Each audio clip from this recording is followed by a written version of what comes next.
बोल, काय सांगणार होतास तू? काय विचार केलाय आपल्या लग्नाबद्दल? सांगतो. मी विचार करत होतो की आपण दर महिना आपल्या पगारातले काही पैसे आपण तुझ्या आईबाबांना दिले तर, किंवा तुझ्या आईबाबांच्या देखभालीसाठी एखादी मेड किंवा नर्स ठेवली तर आपण.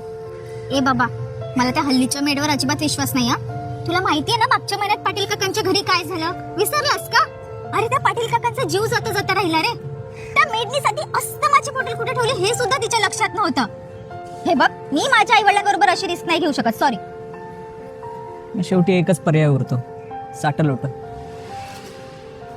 म्हणजे तुझ्या भावाचं लग्न. डोक्यावर पडलायस का? शिकतोय तो अजून, आणि कोण देणार त्याला मुलगी? मी म्हणजे माझी बहीण श्वेता.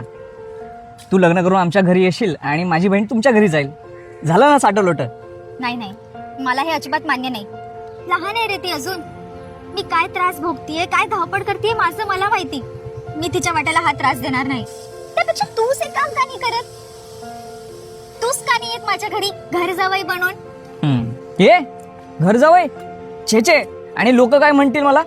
लोक काय म्हणतील? हा, अरे स्वतःच्या स्वार्थासाठी बहिणीला पुढे करतोयस तू, आणि तुला त्या लोकांची पडलीये. कसले स्वार्थी आहेस रे तू? आता ह्यात कसला आलाय स्वार्थ?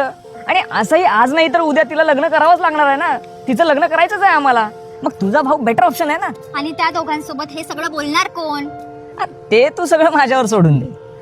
बघ तुला काय योग्य वाटतं ते. नाहीतर तुझ्यासाठी घर जावई हा ऑप्शन आहे. नाहीतर माझा विषय सोड. भेटू उद्या. अरे बाय. उद्या काय बाय काय करते? अरे उद्या नाही. हे बघ ऐक.